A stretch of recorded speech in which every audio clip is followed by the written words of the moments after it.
നമസ്കാരം. നടൻ സലീം കുമാറിന്റെ മരണാനന്തര ചടങ്ങുകൾക്ക് എത്തിയപ്പോൾ ചിരിച്ചതിന്റെ പേരിൽ സോഷ്യൽ മീഡിയയിൽ നേരിട്ട അധിക്ഷേപങ്ങൾക്ക് പരോക്ഷ മറുപടിയുമായി നടി റിനി ആൻ ജോർജ്. ആരെയെങ്കിലും റേപ്പ് ചെയ്താലും കൊന്നാലും അതൊക്കെ മറച്ചുവെച്ച് നന്നായി അഭിനയിച്ചാൽ ഡബിൾ ഓക്കെ. മരണസമയത്ത് പരിചയമുള്ള ആളുകളെ കണ്ടാൽ ഒന്ന് ചിരിക്കുന്നത് മഹാ അപരാധമാണെന്നും ഞാൻ വളരെ ചെറുപ്പം മുതൽ ശ്രദ്ധിക്കുന്ന കാര്യങ്ങളാണിതെന്നുമാണ് റിനി ഫേസ്ബുക്കിൽ കുറിച്ചത്. സലീം കുമാറിന്റെ മൃതദേഹം പറവൂർ ടൗൺ ഹാളിൽ പൊതുദർശനത്തിന് വെച്ചപ്പോൾ റിനി അവിടെ എത്തിയിരുന്നു. ഈ സമയം റിനി ചിരിക്കുന്നതിന്റെ ദൃശ്യങ്ങൾ സോഷ്യൽ മീഡിയയിൽ പ്രചരിച്ചിരുന്നു. ഇതായിരുന്നു വിമർശനങ്ങൾക്കിടയാക്കിയത്. ഫേസ്ബുക്കിലൂടെയാണ് റിനിയുടെ പ്രതികരണം. റിനിയുടെ കുറിപ്പ് ഇങ്ങനെയാണ്: ഞാൻ വളരെ ചെറുപ്പം മുതൽ ശ്രദ്ധിച്ചിരിക്കുന്ന ഒരു കാര്യമാണ്.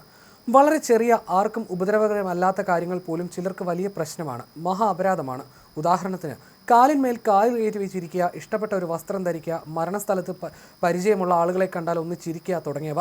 എന്നാൽ ആരെങ്കിലും റേപ്പ് ചെയ്താലും കൊന്നാലും അതൊക്കെ മറച്ചു വെച്ച് നന്നായി അഭിനയിച്ചാൽ ഡബിൾ ഓക്കെ. കൂടെ നിന്ന് സെൽഫി എടുക്കൽ, റീൽസ് എടുക്കൽ, അങ്ങനെ പലതും കാണാം. നാടകമേ ഉലകം എന്ന് പറഞ്ഞാണ് റിനി കുറിപ്പ് അവസാനിപ്പിക്കുന്നത്. ഇതാദ്യമായിട്ടല്ല റിനിക്ക് നേരെ സൈബർ ആക്രമണം ഉണ്ടാകുന്നത്. അടുത്തിടെ പുതിയ സർക്കാരിൻ്റെ സത്യപ്രതിജ്ഞാ ചടങ്ങിൽ പങ്കെടുത്തപ്പോഴും ഫോട്ടോകൾ പങ്കുവച്ചപ്പോഴും റിനിക്കെതിരെ വിമർശനമുണ്ടായിരുന്നു. UDF സർക്കാരിൻ്റെ സത്യപ്രതിജ്ഞാ ചടങ്ങിലെത്തിയപ്പോൾ റിനിയെ ആളുകൾ കൂകി വിളിക്കുകയായിരുന്നു.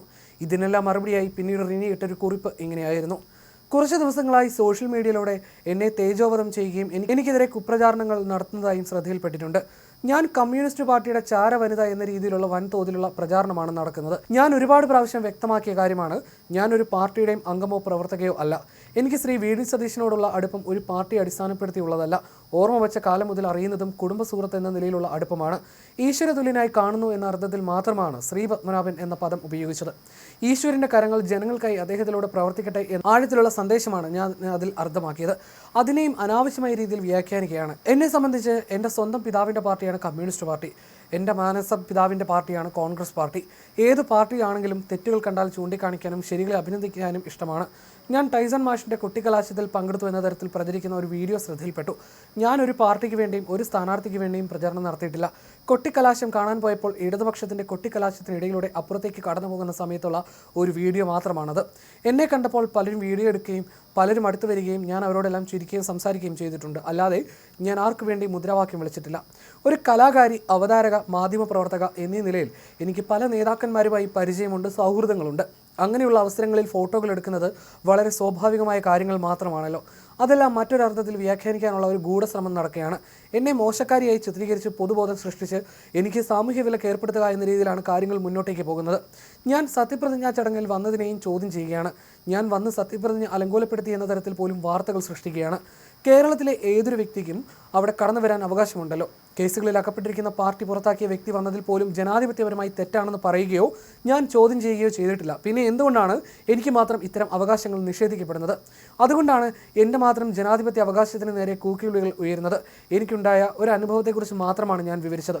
ഒരു പാർട്ടിയെയോ ഒരു വ്യക്തിയോ പേരെടുത്ത് ഞാൻ വിമർശിച്ചിട്ടില്ല. പിന്നെ എങ്ങനെയാണ് ഞാൻ പാർട്ടിയെ നശിപ്പിക്കാൻ ശ്രമിച്ചു എന്ന് പറയുന്നത്? ഒരു സ്ത്രീ എന്ന നിലയിൽ ധാർമ്മികമായി ഞാൻ ഇരകളായ പെൺകുട്ടികൾക്കൊപ്പം നിലപാടെടുത്തു. നിശബ്ദരാക്കപ്പെട്ട ഒരു കൂട്ടം സ്ത്രീകളുടെ ശബ്ദമായി എന്നുള്ളതാണോ ഞാൻ ചെയ്ത തെറ്റ്? ഈ ഒരു വിഷയത്തിൻ്റെ പേരിൽ മാസങ്ങളായി എന്നെ നിരന്തരം ആസൂത്രിതമായി വേട്ടയാടുകയാണ്. അതിൽ ഞാൻ തളരുന്നില്ല എന്ന് മനസ്സിലാക്കി എനിക്കെതിരെ സോഷ്യൽ മീഡിയയിൽ ഹെയ്റ്റ് ക്യാമ്പയിൻ തന്നെ അഴിച്ചുവിട്ടിരിക്കുകയാണ്. എന്നെ നേരിട്ട് കയ്യേറ്റം ചെയ്യാനും ആക്രമിക്കാനും സോഷ്യൽ മീഡിയയിലൂടെ വൻതോതിലുള്ള ആഹ്വാനം നടക്കുന്നുണ്ട്. പല കോണുകളിൽ നിന്നും ഭീഷണികളും ഉയരുന്നുണ്ട്. ഈ ഗൂഢസംഘം ഇനിയും പല വിധത്തിൽ എനിക്കെതിരെ കുപ്രചാരണങ്ങൾ നടത്തുമെന്ന ബോധ്യം എനിക്കുണ്ട്. എല്ലാത്തിനും ഞാൻ മാനസികമായി തയ്യാറെടുത്തു കഴിഞ്ഞു. ഇത്തരം കള്ളപ്രചരണങ്ങൾക്ക് മറുപടി അർഹിക്കുന്നില്ല എന്നതുകൊണ്ട് തന്നെയാണ് ഇത്രയും നാൾ മൗനമായി ഇരുന്നതും. എന്നാൽ ഇതെല്ലാം കാണുന്ന പല നിഷ്പക്ഷരായ വ്യക്തികളും പൊതുജനവും എന്നെ തെറ്റിദ്ധരിക്കാൻ സാധ്യതയുണ്ട് എന്നുള്ളത് കൊണ്ട് മാത്രമാണ് ഇങ്ങനൊരു വിശദീകരണത്തിന് തയ്യാറായത് എന്നുമായിരുന്നു റിനിയുടെ ആ കുറിപ്പ്.